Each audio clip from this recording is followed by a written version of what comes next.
Hello, everyone. Welcome to ASME's Philanthropic Impact 2020.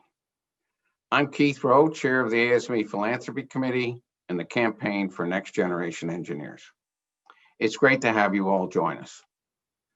Today, the world faces so many complex problems, many that engineers are best equipped to solve. Whether it's clean water and energy, better sanitation, sustainable food production, so many of our problems are really engineering challenges. Engineers will build our future, but how do we build better engineers? How do we grow our ranks and make our profession more multidisciplinary, more diverse, more inclusive, more welcoming to more kinds of problem solvers? How do we attract more young people from all backgrounds into STEM and ultimately engineering and technology careers? In the next hour or so, we will share with you how ASME's powerful philanthropic programs are changing lives, and thus the world, in important ways. We will also introduce you to some remarkable people. You'll meet our keynote speaker, a trailblazer with an extraordinary career who is inspiring a new generation of engineers. We'll present a prestigious ASME award to an exceptional woman who is devoting her career to helping women start businesses.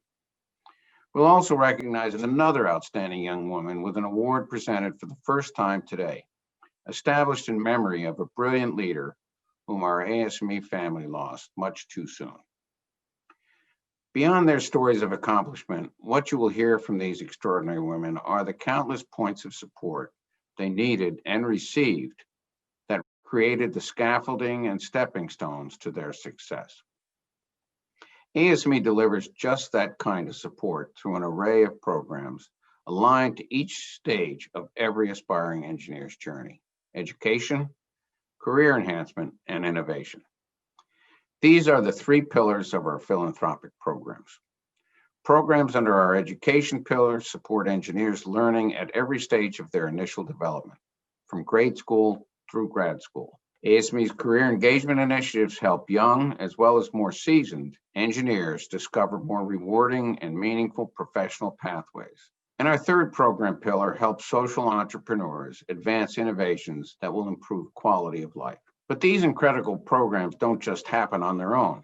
It takes the dedicated involvement of thousands of volunteer engineers, an expert ASME staff, and the support of donors of all types who give so generously. On July 1, the ASME Foundation launched the Campaign for Next Generation Engineers, a 5-year fundraising effort to garner the financial resources we need to grow our existing programs as well as launch a few new ones. The campaign is off to a great start, and with your support, we will reach our goal. People sometimes ask me why I'm so committed to ASME philanthropy. For over 40 years, ASME has been my professional home. The opportunities for learning and training, the strong personal and business relationships I've built have given me a huge advantage at every stage of my career. No accomplished person achieves success entirely on their own. They stand on the shoulders of those who offered resources and community at key points along their professional journey. That's the vital role ASME programs play. As engineers, we can and must make the world a better place.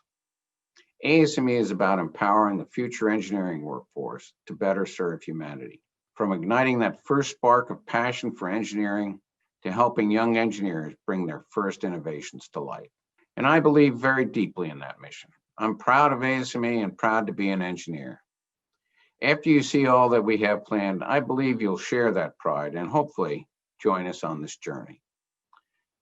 Now it's my pleasure to introduce Kathleen Lobb, the Managing Director of ASME Philanthropy and the Executive Director of the ASME Foundation. Kathleen?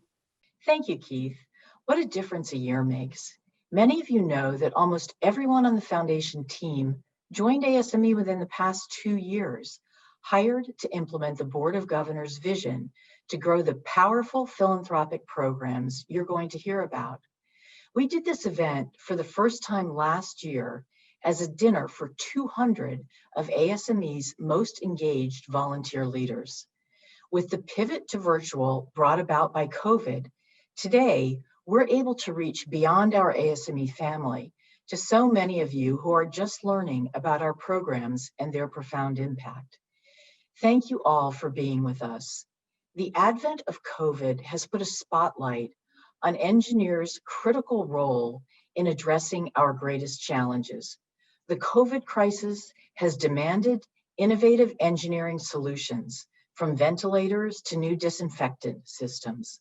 With it comes a heightened need for support from the ASME Foundation, for more scholarships for financially stressed families, to making all of our learning experiences digital. Engineering at its core is about solving important problems. It's creative and awe-inspiring. It's intellectually exhilarating. It's about invention and reinvention to move the world forward. And engineering is about saving lives and making every part of life better, healthier, and safer. If engineers build the future, ASME and our foundation help build engineers. So what does impact look like?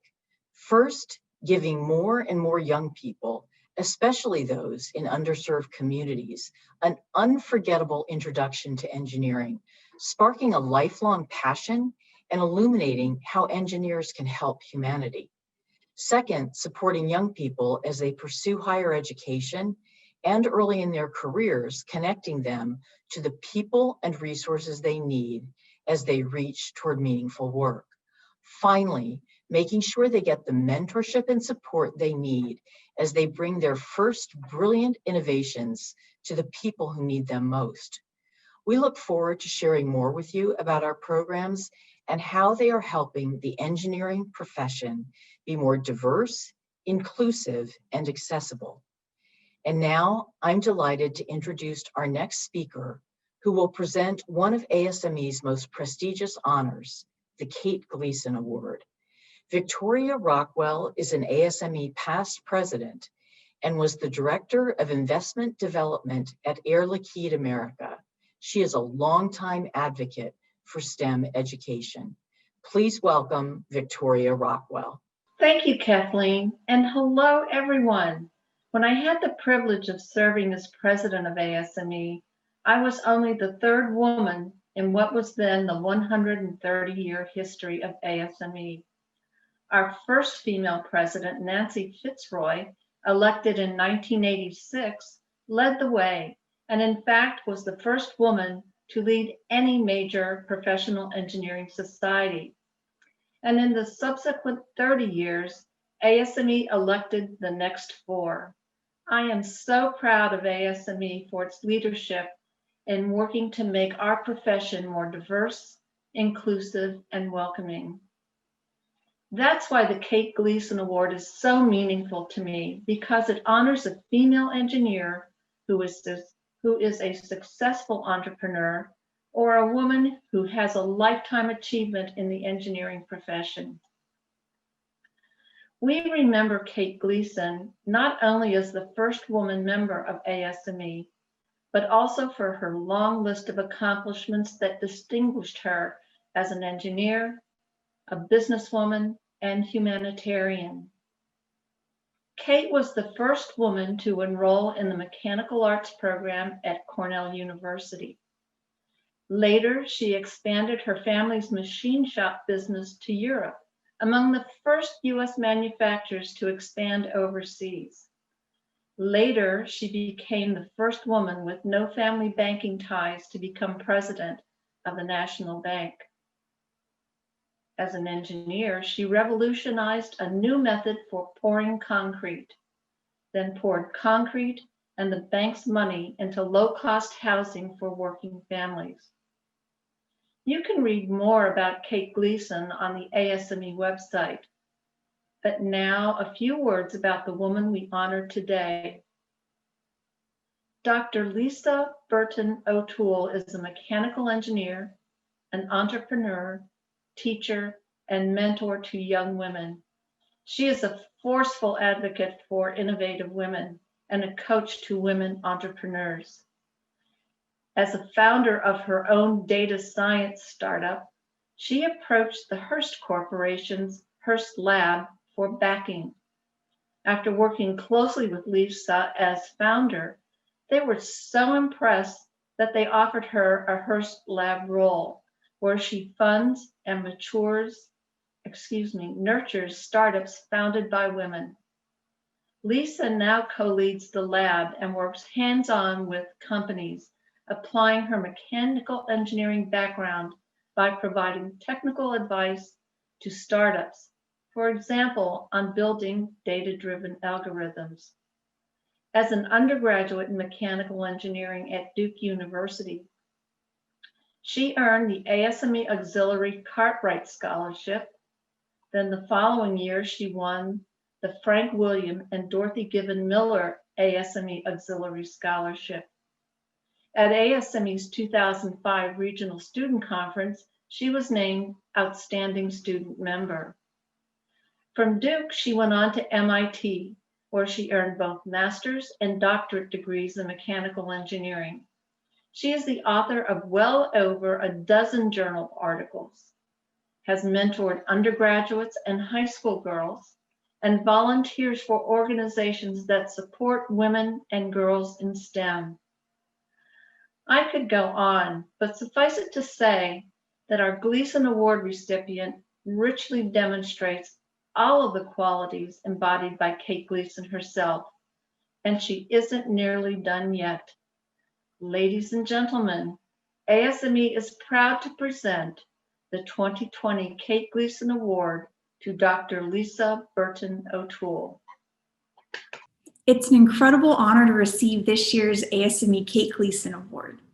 Kate Gleason's list of first is astonishing. The first woman in ASME, the first woman who was a president of a national bank, and one of the first people to pursue globalization for her business. These are the facts that will survive through history, but I thought a lot about what an impact she must have had on everyone around her, especially women in mechanical engineering, throughout her everyday actions. One anecdote I found said that she intentionally dressed in elaborate gowns when meeting clients, who would take the meeting out of curiosity, then were sold because no one knew more about machinery than her. It must have been an unforgettable experience for everyone she encountered. She must have changed so many minds throughout her life, for men to do business with women, for girls to aspire to be engineers. Thanks to women like Kate Gleason, I've been afforded a lot of privilege in my journey so far. There are several great women in my life who have played pivotal roles in shaping my career. And I can't think of a better way to accept this award than by honoring two of them, my own Kate Gleasons. The first is Dean Linda Franzoni. When I met Dean Franzoni as a freshman at Duke, and yes, she'll always be Dean Franzoni to me, I found her to be a total anomaly.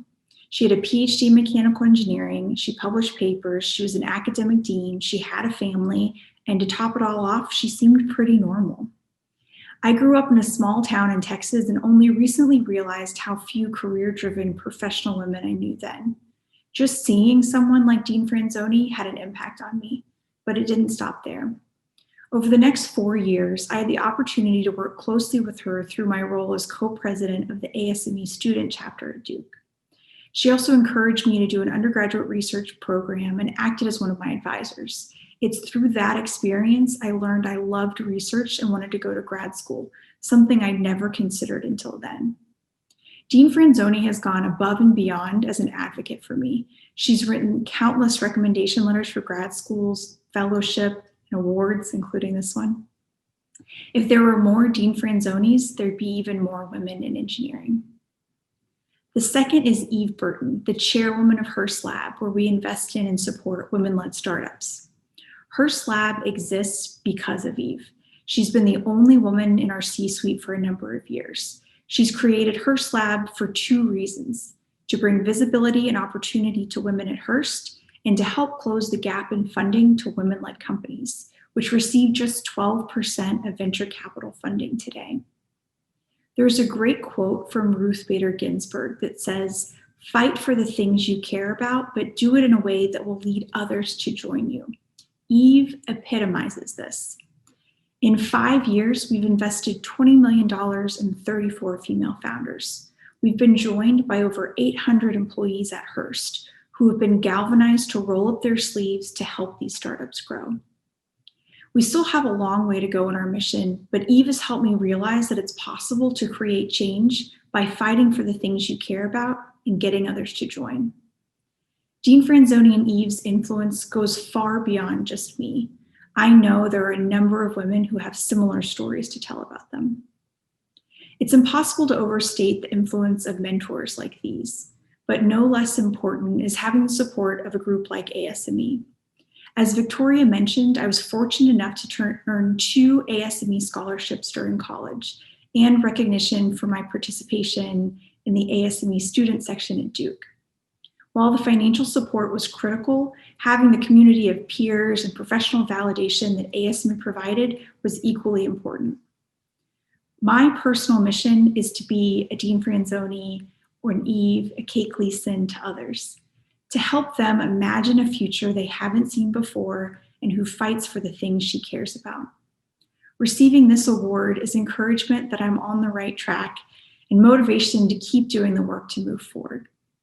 Thank you to Dean Franzoni, to Eve, and to everyone here who's played the role of a Kate Gleason to other women in your life. We have a long way to go, but let's keep going. We're getting there. Congratulations, Dr. Burton. Lisa is the perfect example of the difference ASME's philanthropic programs can make in the life of an engineer and how that support ripples out to touch so many more lives. Because if next generation engineers like Lisa are going to meet the challenges of tomorrow, they need support at each step of their professional journeys. They need education that inspires, they want careers that matter, and they need help bringing their breakthrough ideas that innovate to a world that desperately needs them. These are the 3 pillars of ASME's philanthropic programs. We know that nothing is possible if children are never introduced to the wonders of engineering, and anything is possible when they are. Of the 4 disciplines within K-12 STEM, engineering is the only one not included in the core curriculum of most US schools. So ASME is teaming up with Discovery Education's digital learning platform to reach 2/3 of the country's K-12 public schools. Many are Title I.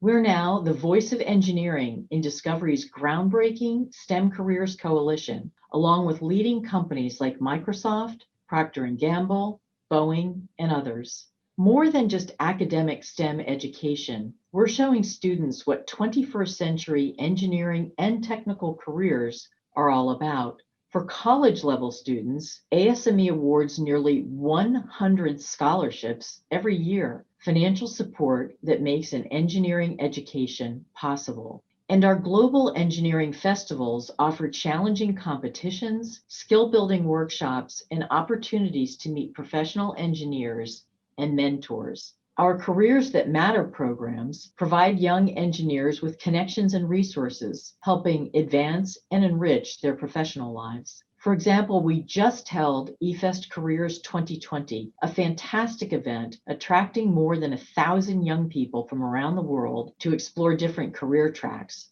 from entrepreneurship to space and other hot industries for engineers. Next year, we'll launch the Career Engagement Center, a first-of-its-kind digital resource center where early career engineers can simulate and map different customized career pathways, network, and search for jobs. And we offer stellar fellowships. Our federal fellows bring engineering insight and nonpartisan guidance to government policymakers. Our E4C fellows do field work and global development in areas like health, energy, and agriculture. And our graduate teaching fellows encourage PhD candidates, especially women and people of color, to pursue careers in engineering education. Our Honors and Awards program recognizes the contributions engineers make to the profession and to humanity. The 2 we recognize today embody ASME's highest ideals. Our 3rd and final pillar is Ideas That Innovate. It's exciting to watch social impact engineers think out of the box to solve critical quality of life challenges. Our Engineering for Change digital community has over 1 million users worldwide, connecting to address global development needs. In a trailblazing collaboration, ASME's E4C unit and Siemens challenged innovators around the world to use technology to address two of the planet's most basic needs for adequate food and clean water. And coming up on December 3rd and 4th, our Impact Engineered virtual conference will celebrate the role of engineering and technology in sustainable development. Then there's iShow, ASME's signature hardware accelerator competition, where we help entrepreneurs bring physical products to market that will have a positive social and environmental impact. Over the past 6 years, iShow has tangibly improved countless lives, from a device that generates electricity from ocean waves to a solar-powered coffee roaster preparing beans for sale, to a biogas chiller that keeps milk cold on the long trip from farm to market. These are just 3 of the many life-changing innovations ASME makes happen. We've only had time to scratch the surface of all we do to empower next generation engineers. Over the next 5 years, with your support of our campaign for next generation engineers, we'll meet our $50 million fundraising goal that will sustain and grow these impactful programs. And now it's my pleasure to turn it over to Stephanie Viola, our Director of Corporate and Foundation Relations, who will introduce our distinguished keynote speaker, who will be answering your questions after her remarks. Thank you, Kathleen, and hi, everyone. We are delighted to present our next speaker, Dr. Gwendolyn Boyd. What a remarkable career she's had and continues to have in so many different walks of life. When Keith Rowe referred to her as a trailblazer, he wasn't exaggerating. And when Dr. Burton talked about all the firsts associated with Kate Gleason, she could have just as easily been talking about Dr. Boyd. As a young girl, she was among the first students of color at her Alabama junior high and high school. At Yale University, she was the first African American woman to graduate with a master's degree in mechanical engineering. More recently, she was the first woman president of Alabama State University. Like every trailblazer, Dr. Boyd has had to overcome many obstacles, and in true engineering fashion, she's treated each one of them like a problem to be solved, then brought to bear the right skills and tools to solve it. As you're about to hear, being a trailblazer doesn't just happen. It obviously takes hard work, and in the case of Dr. Boyd, a certain amount of fearlessness. And it also takes a supportive community, the kind of community that ASME offers to engineers at every stage of their professional journeys. Dr. Boyd's personal and professional accomplishments can fill a book, which I hope she writes someday. But for now, here are a few highlights. She was an engineer in the Strategic Systems Department at Johns Hopkins University Applied Physics Lab, then went on to serve in the lab's administration. In 2000, she was elected National President of Delta Sigma Theta, the legendary sorority with over 300,000 African American women members at 1,000 colleges and universities worldwide. In 2009, President Obama appointed and the Senate confirmed Dr. Boyd to serve on the board of the Barry M. Goldwater Scholarship Foundation. And in addition to her bachelor's degree from Alabama State and her master's in mechanical engineering from Yale University, Dr. Boyd then earned Master's of Divinity and Doctor of Ministry degrees from Howard University. She is a gifted engineer, a champion for women in the engineering profession, a devoted servant of the common good, and a role model for us all.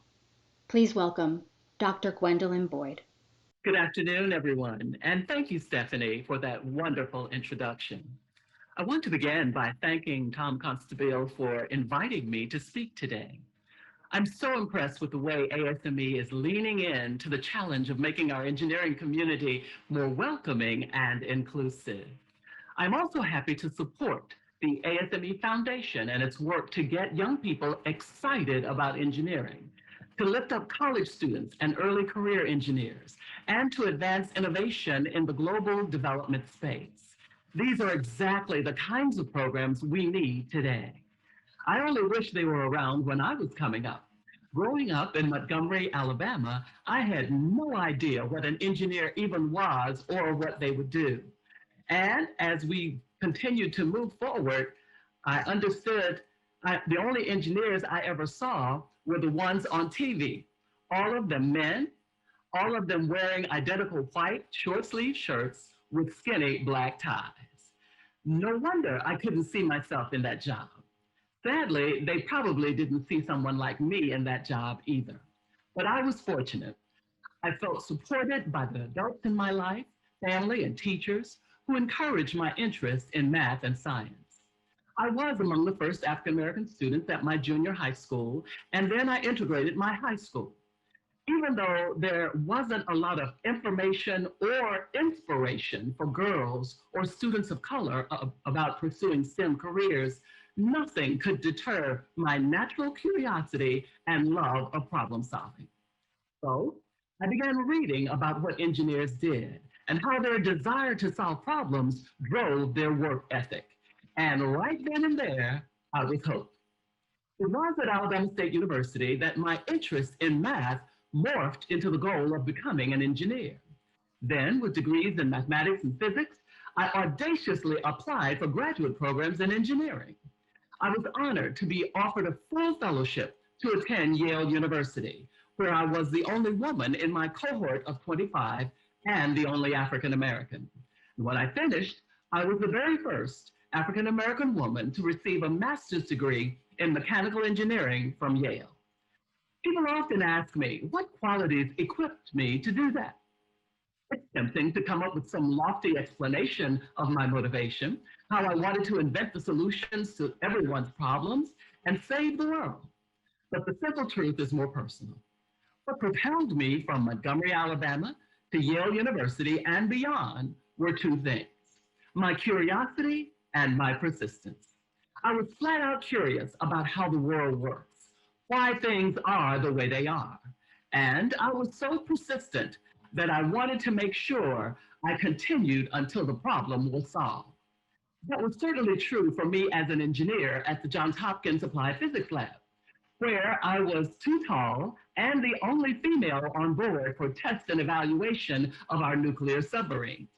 Yet, I was determined to participate in all activities required for boomer certification. And this from someone who grew up in Montgomery, Alabama, where there were hardly any boats and definitely no nuclear subs. But I was just too curious about how to use acoustics to help submarines navigate and too determined to let anything keep me on shore. When Hopkins president Bill Brody decided that he wanted to put a team together with representation from across the university to assess culture and climate and to come up with realistic solutions on issues regarding diversity and inclusion at Hopkins, I was honored to be selected as part of the inaugural team. Later, as it became an established advisory council to the president of the university, I was honored to serve as chair of the Diversity Leadership Council for 13 years as we provided innovative solutions and responses to issues of diversity, equity, and inclusion at Hopkins.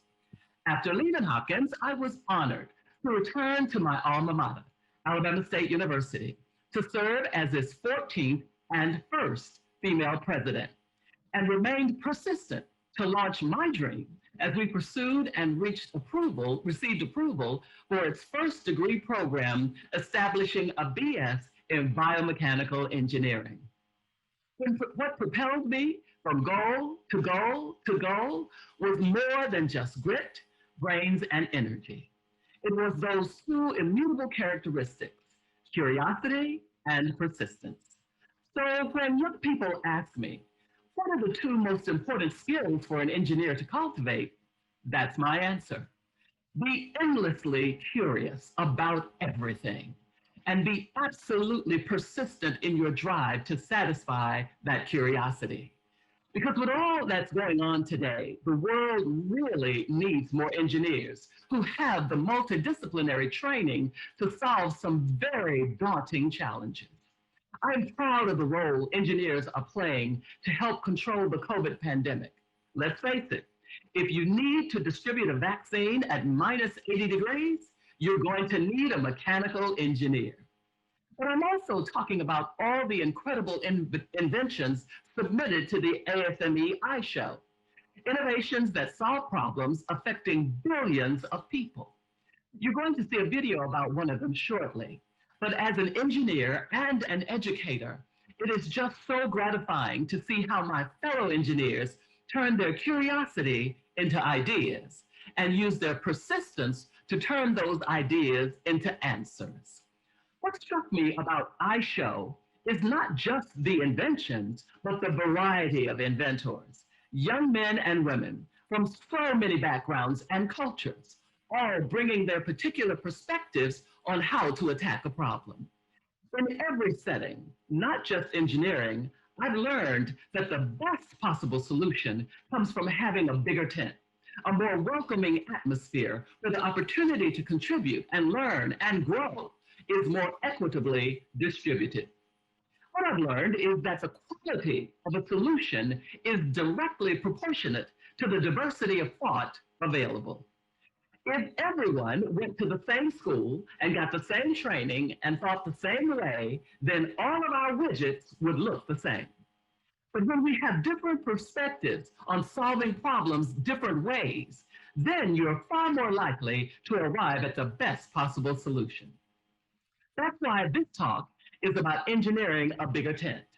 The engineering workforce that the world needs today has got to look more like the world we live in.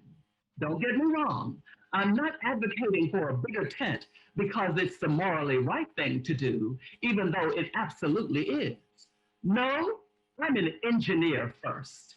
And as an engineer, I know with 100% certainty that we can't solve the world's problems when we leave half the available talent on the table. That's pretty simple math. That's why I'm so glad to support the ASME Foundation's campaign for next generation engineers and its effort to make our profession more welcoming to more kinds of people. When I read that only 13% of the current engineering workforce are women and only 30% are people of color, I don't just see statistics, I see real talent being left behind. And I hear an urgent call to action. And happily, ASME is mobilizing to answer that call. I love that more than half of ASME scholarships are awarded to women and students of color, and that well over half of ASME's Engineering for Change fellows are women. This is the kind of intentional effort it will take to change the face of our profession and build the engineering workforce we need to meet the challenges of today and tomorrow. So, to those of you who are pursuing engineering careers and to everyone else, I urge you to indulge your curiosity about all things, no matter what it is, and to be persistent and determined in your pursuit of answers. I hope you'll consider that the bigger the tent, the better the solution, and that you'll invite as many perspectives as you can into that tent. Be curious, be persistent, be determined, be welcoming, be inclusive, and most of all, be proud of what engineers do to make the world better and safer. Thank you for your attention. And now I believe Tom is going to help me answer some of your questions. Thank you, Dr. Boyd. And I would say the only thing missing from your description of the engineers you saw on TV were the plastic pocket protectors. I have a few here in the office. I'll send one to you. So we have a few minutes for questions, and wow, what a great story. Thank you for sharing that. I'm curious to know, while you were at the Department of Navy at the Johns Hopkins University's physics lab, applied physics lab, I know most of that was classified. What was your favorite project? Well, as you said, most of it was classified. But I think actually riding submarines and the work that we were doing, because we knew the impact it would have, not only for what we were doing on an individual base, but for our nation. And so meeting young men, and sometimes because I've been out on a lot of subs, and for many of them, it was their first time, and I had more hours. It was sharing stories or sharing my sub stories with them and helping them understand the impact of what they were doing and the service they were giving to our country.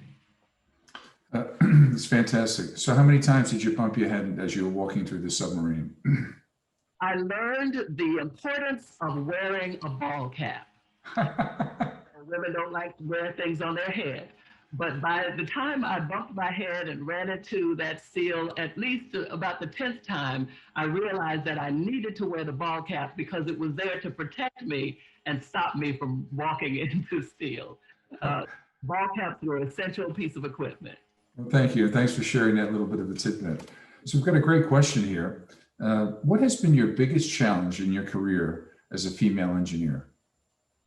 Well, I think most female engineers run into the issue of being accepted for who they are and what they bring to the table. Many of us were the first at the table, and because we brought sometimes a different perspective, we wanted to be heard. And those who had never worked with women before or understood that our training at whatever university we attended was as appropriate, they would not sometimes hear our answers. Sometimes you would sit and answers were going around the table or solutions were being recommended. You would say something, and then about 10 minutes later, someone else would say it who was not a female, and it would be readily accepted. And you would have to stand up for yourself and say, I said that 10 minutes ago, in a way that was, assertive, but letting everyone know that the quality of your education was equal to everyone at the table. I agree. I was, when I read your bio when we first met and when we talked about doing this, I was fascinated by your advanced degree in both engineering and divinity. We've had a couple of questions here. So the question that seems to be most prevalent is, what prompted you to go to a theological degree? Well, it's a part of my background, my upbringing. I've been in church all of my life, as we say, and to pursue both right brain and left brain activities and making me a whole person. It was understanding that I could pursue both paths as one individual. Sometimes people say, right brain, left brain, you have to choose. And I don't agree with that at all. I believe that you can be a spiritual person focused on the good that you can bring to life, and good is in science and engineering, and understanding that the words of scripture say that you are to help feed the hungry and work with the poor. And part of that you can do as an engineer as you're helping to solve problems in the world. That's great. And again, I thank you for that. I went to Manhattan College in New York City, in the Bronx, and was taught engineering by the Christian Brothers. So it was a great part of education and a great great way for me to round out the non-technical part of my life. Here's a great question from one of our colleagues at NASA. Dr. Boyd, as an engineer, what do you foresee as the biggest technical challenge for our next generation of engineers? I think what we have to focus on is making sure that this next generation sees and understands the innovation that is within them. Certainly we do widgets and we do that well, but our young people are so creative, and we've got to find a way to turn up the volume on allowing them to be creative, to let them know that you may fail, but you're not a failure. Failure only allows you to identify another way of tackling the problem. And so I think our biggest challenge in engineering education is allowing young people to see themselves in those who are instructing them. As our award winner was saying earlier, seeing the dean helped her understand that that's who she could be. And so those who are in engineering education and then being able to turn up the volume in young people and let them know you can accomplish and do anything you want to do with the appropriate training if you put your mind to it. Well, I agree with you. And having spoken with Dr. Burton, I could see why she said that. She's another great individual. So we have time for one more question. We've got way too many questions, not surprising. But this one is, I'm actually curious. I was going to ask this question myself. What do you feel is the most important thing we can do to support diversity in the workplace? Well, I think, again, when we're talking about the big tent and talking about the table, being intentional, just as ASME is with all of the programs and projects that you have, we have to be intentional until we get to that point where the table does look like the world that we live in. When we look around and see that everybody is the same, that means you're getting the same answers to the same issues. Then we have to be intentional in bringing others to the table, those who may not have access to those who are hiring people to bring them in. But those who are already at the table, we have to speak up and be sponsors and advocates and mentors for those who are outside trying to get in. And I think I applaud ASME for all you're doing and being intentional in that area. Well, thank you. You're spot on with your thinking, and I'm right there with you. So Dr. Boyd, thank you so much for being with us today. It's truly a pleasure. I love your story. We promise that we'll do more together as we continue down this path, and however ASME can help you, we're there right with you. So thank you again. Great. Thank you. Thank you. As a global society, the importance of reaching far and wide to include people from diverse backgrounds is embedded in ASME's DNA. Another exciting aspect of today's program, which is coming up soon, will showcase that commitment.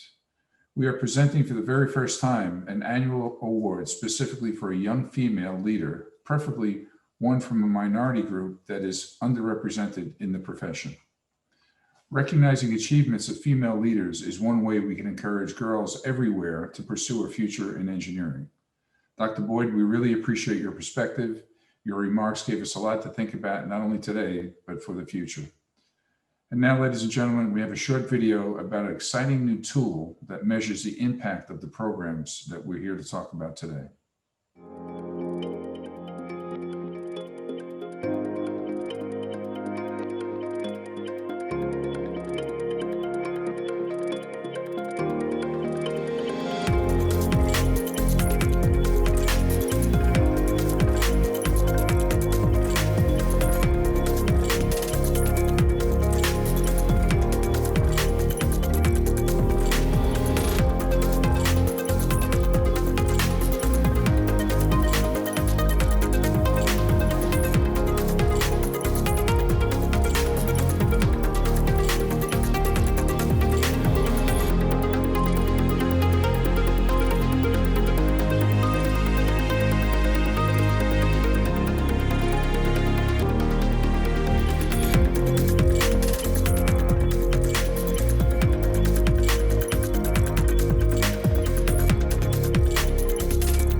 Hi, everybody.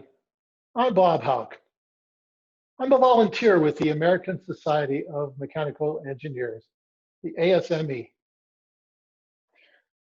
I have the opportunity and privilege to serve as the chairperson of their Engineering for Global Development Committee, EGD. EGD is in perfect sync with the ASME's mission of advancing engineering for the benefit of humanity. What we do at EGD is we foster collaboration between energetic, passionate entrepreneurs who are trying to solve some of the biggest problems of the world with the technical resources that they need to help them develop and grow. We provide the know-how and the coaching for these guys to work on problems in areas like water, healthcare, sanitation. I mean, some of the most difficult things. You know, all of these 17 Sustainable Development Goals of the United Nations. The need is great, but the support that EGD gives is very tangible. EGD is considered an accelerator for these guys because it's real hands-on type support. One of the programs that we have at EGD is called the Innovation Showcase, also known as the iShow. The iShow is the format or the basis under which we provide the contact and the, well, when it's not a COVID pandemic, we have these things face to face where we actually meet with these entrepreneurs and we go through their individual products and address their needs. And we try and build a better future with these passionate entrepreneurs. One of them you're going to see a video on in just a few moments. The company's name is Planoptica, and they actually were a 2017 winner of the iShow, and they have developed a product called the QuickSee. And I'm not going to steal their thunder. You're going to see all about QuickSee in just a moment. In addition to the iShow, there's several other things that go on underneath the umbrella of EGD. There is a whole fellowship program that attempts to develop, train, sponsor a whole new generation of development engineers and entrepreneurs. There is also the E4C digital community, a database of hundreds and hundreds of products that are available today for application to address some of these needs. And we're trying to start a new program called the iShow Lab. This is sort of a seedbed, if you will, where we're going to try and generate additional concepts to address some of these very, very difficult issues. As soon as we can raise the funds, we're going to launch that one. Of course, the funding for all of this stuff to date has come from the iShow or from the ASME Foundation, and we really appreciate the ASME Foundation for their support. And a shout out, special shout out to the Lemelson Foundation. Lemelson has been a staunch supporter of the iShow since its inception, and we really appreciate them, and we thank them from the bottom of our hearts, and you for any support that you might be able to give us. So here's the QuickSee video. Enjoy the video. Thanks very much.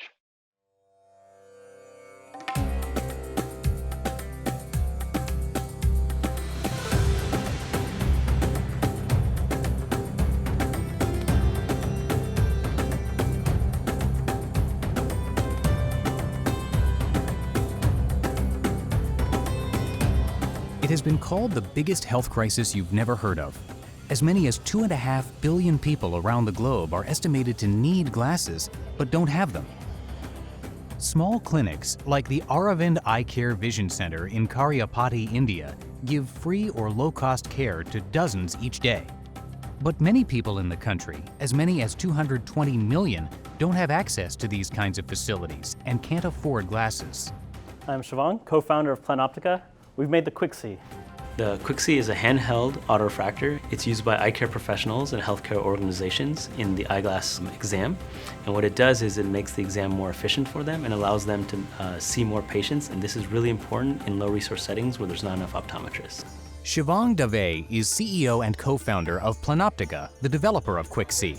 He was representing one of 10 teams of social entrepreneurs competing in Washington, D.C. at ASME's Innovation Showcase, or iShow, one of 3 such events held each year, with competitions also held in Nairobi, Kenya, and Bangalore, India. You basically look into for 10 seconds, you push a button, and at the end of that 10-second reading, it gives you a very accurate measurement of your eyeglass prescription. We're giving sort of the gift and opportunity to access education and other basic resources that we take for granted for people with clear vision. And we're giving that to people who just don't have that access right now.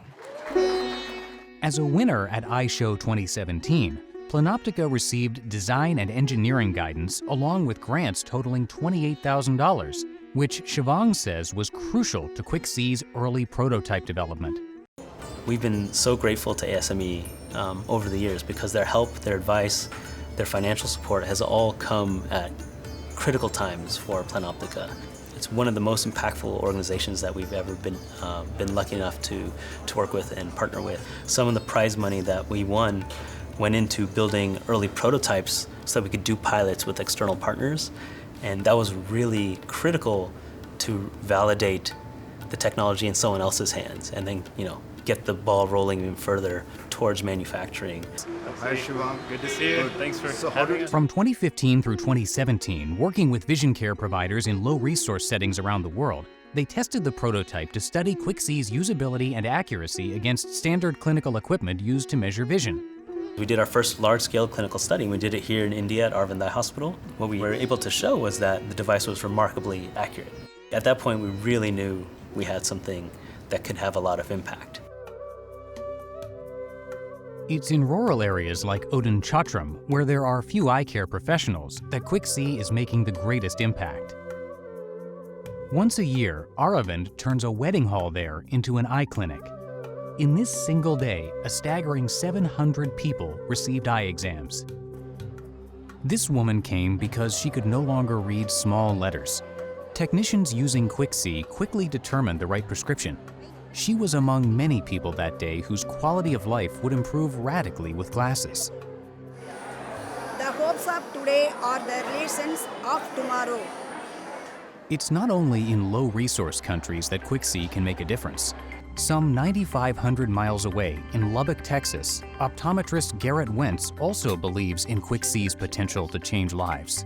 Dr. Wentz and his brother, Tucker, set up a clinic twice a month at a community outreach ministry that provides eye care services to residents who cannot afford it, like Rebecca. I was in dire need. It was so bad that I couldn't even go down the street and read the street signs. It was really bad. QuickSee helps Dr. Wentz see more patients, while Tucker makes the lenses. When he gave me the glasses, I kind of was a little nervous, so I put them on and looked out the window, and I had to quickly take them off because it was so overwhelming. And I kind of started crying a little bit, and then he said, no, go ahead, put them back on and look out the window. And so I did. It was amazing. I did cry, as embarrassing as that is. I can see, it's really awesome. Taking QuickSee on the road is a life mission for Dr. Wentz and Tucker. I came across this device, the QuickSee device, and I was like, man, this is awesome. It's very accurate, it's portable, quick, easy to use. This is a no-brainer. I knew that one day Tucker and I want to take this on the road into a mobile clinic and be able to service people where they're at. Back in Madurai, India, one of the founding members of the Aravind Eye Care system sees the QuickSee technology as a game changer. It's going to play a very, very paradigm-shifting role in being able to reach the billion people who need refractive services, and many of whom live in developing countries where without a technology like this just wouldn't be possible.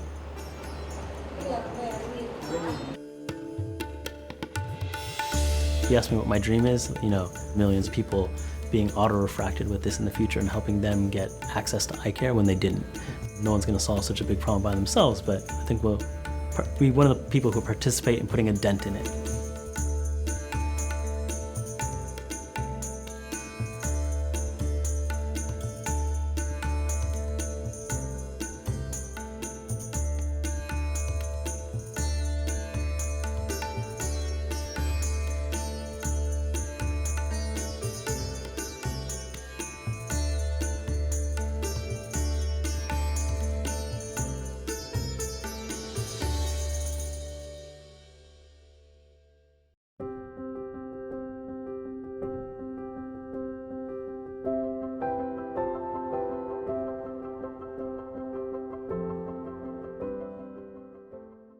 Every once in a while you cross paths with someone who really stands out, and Lakshmi was that person in ASME. She was always very eager to be involved and excited to contribute. Lakshmi and I met through the ASME Eclipse internship program. We found pretty quickly that we had a lot in common. We were both living in Houston and working in oil and gas, and we were both starting our families around the same time. The ASME Eclipse program is the training ground for the Society's future volunteer leaders. Lakshmi was a rock star in that program. Lakshmi was taken from us tragically too soon. She died moments after the birth of her first child, her daughter Anya. I soon spoke to others in the Petroleum Division leadership about creating an award in Lakshmi's honor. There was an absolute army of support that carried us to this milestone moment for ASME, establishing the first Diversity Leadership Award to recognize a woman with preference of minority descent. It's a fitting tribute to Lakshmi's life, career, and future within ASME, which were filled with so much promise. This video will give you a vivid sense of Lakshmi, as well as another remarkable young woman who will be the first recipient of this prestigious award. Let's take a look.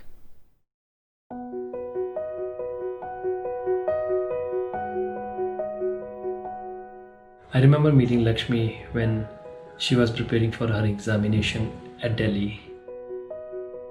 I still remember her sparkling eyes and a wide, beautiful smile that made me fall for her at that moment itself.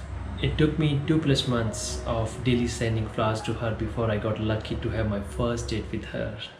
That day and thereafter, the next 15 years, I saw her grow beautiful, charming schoolgirl to an inspiring leader. She very much wanted to pursue her studies and career in the land of opportunities and dreams, the United States of America. It was nothing less than an adventure. We spent 11 years together. I got lucky to marry her.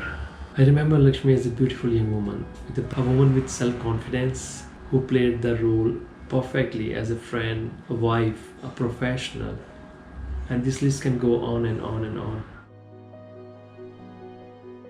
I remember her getting ready to be a mom. Her excitement. She loved Anya so very much, even before she arrived in this world.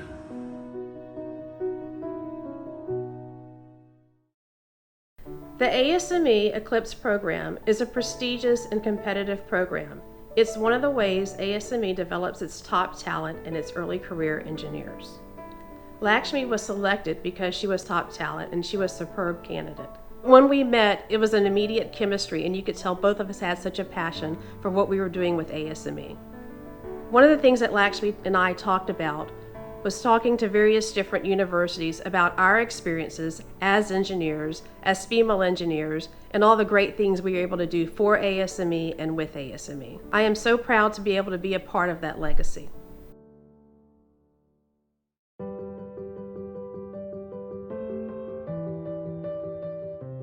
I heard about Lakshmi, her engineering background, the fact that she'd done so much already at such a young age. I was really excited to meet her and add her to my team. I remember the VP of Kinder Morgan called me and said, "No one has ever been so direct and asked me a question about why I wasn't doing business with Siemens, but Lakshmi did. She had no boundaries. She was always looking to challenge the heart and ask questions that were tough to ask." She was living in Iowa, and I had mentioned to her one day, "You know, your career would be great if you were living in Houston." I got a phone call the next morning. Sanjeev and Lakshmi were in her car with boxes, and they were on their way to Houston. They were this young couple that we felt so empowered to mentor, coach, and be a part of their lives. Lakshmi, the goddess that believes in achieving your goals. How fitting for Lakshmi to have that name. She believed in conquering any challenge, climbing any mountain, running any race, and doing anything new that someone said she couldn't do. I can think of no better role model for young engineers and females from a diverse background. Throughout my career, I find it's extremely important to have differences of opinion and diverse characters in the room. And for this award to be in Lakshmi's name and all that she represented, it's spectacular. Hi, I'm Anya. When I grow up, I wanna be an engineer, just like my mom.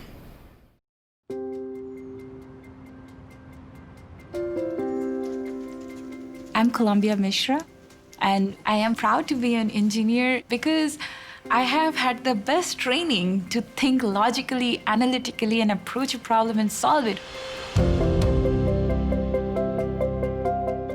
I thought mechanical engineering was never a choice for me because it's a degree not often pursued by a lot of women.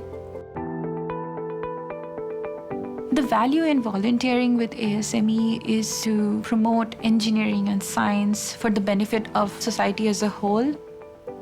Right now, as an CLIPS intern, I am working on the graduate student initiatives to make a better transition for them into the workforce.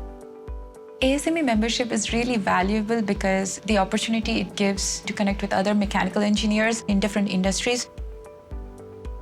It brings perspective that allows for quicker and more out-of-the-box thinking. Hello. I also work as a role model with high school students. All three of my mentees will be the first in their families to go to college. Showing them the possibilities will expose them to ideas that they have not seen before. One of the biggest challenges for early career engineers transitioning from academia to the industry is the pace of work. In here, what happens is if you don't get something done in time, it becomes irrelevant.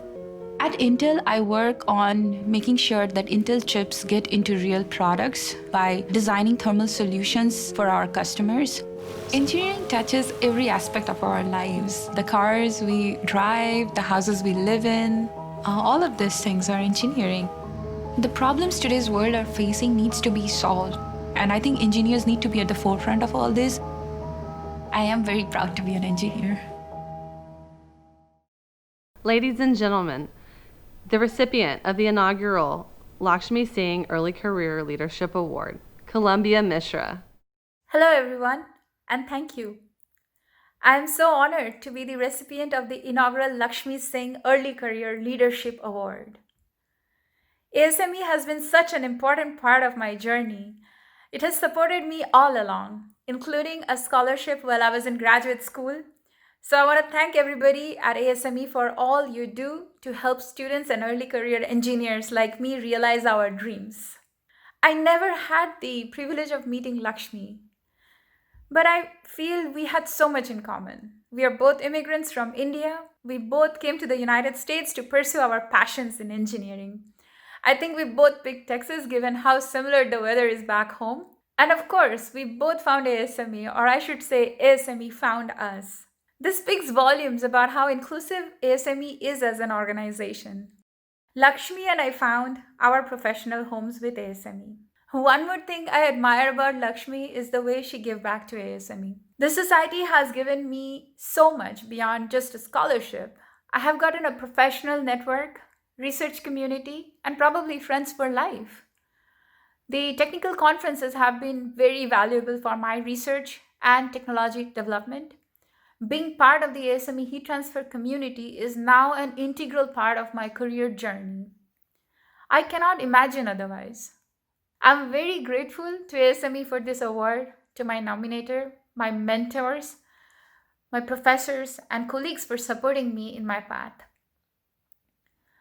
Most of all, I'm very thankful to my family, my parents and my brothers for supporting and motivating me to go above and beyond in my professional journey. I'm so humbled to be following the footsteps of Lakshmi Singh, who was such an incredible leader. I really look forward to serving the society for many decades to come, to carry on the example that Lakshmi set for all of us. And I'm very proud to further ASME's efforts to build a bigger tent, as Dr. Boyd put it, welcoming more women and people from diverse backgrounds into this wonderful, rewarding profession. I really believe we can do it together. So I want to thank you all for being here and thank you all for being a part of it. Thank you. Congratulations again to our award recipients, Dr. Mishra and Dr. Burton, and a very special thank you to Dr. Boyd. These are exemplary leaders. They each help tell the story of what is truly needed to become an engineer and contribute powerfully to the world. Inspiration, education, scholarships, mentorship, multidisciplinary training, networking, and community. This is what it takes to build an engineer for the 21st century, and this is the work of the ASME Foundation.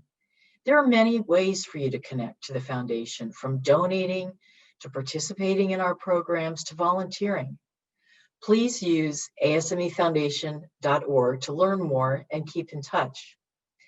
This holiday season, especially in historic 2020, We each will be deciding where to share our resources dedicated to philanthropy. We ask that you consider this. Every single major human challenge we're facing, from vaccine delivery to clean energy to sustainable food production, each of these demand solutions that must be led by the insight and innovation of engineers. Engineering touches every part of our day and so many vital parts of our lives. Each and every donation to the ASME Foundation matters. It makes a difference. The $25 from a young ASME member, the $250,000 gift from a major individual donor, a multi-million-dollar grant from a large corporation. These are all critical pieces that will come together to make our programs flourish, paving the way to grow their global footprint to ensure that no world-changing talent or idea is left behind. Every gift to the ASME Foundation is an expression of optimism, a belief in the promise of a better tomorrow brought to you by the ingenuity of an engineer. Thank you all for being with us today and for joining us on this journey to build that brighter future, one brilliant young engineer at a time. As we finish, please join us in recognizing our campaign leadership and the generous donors who've helped us launch the campaign by making an early commitment to it, as well as longtime foundation supporters. Thank you for empowering next generation engineers who will transform the world.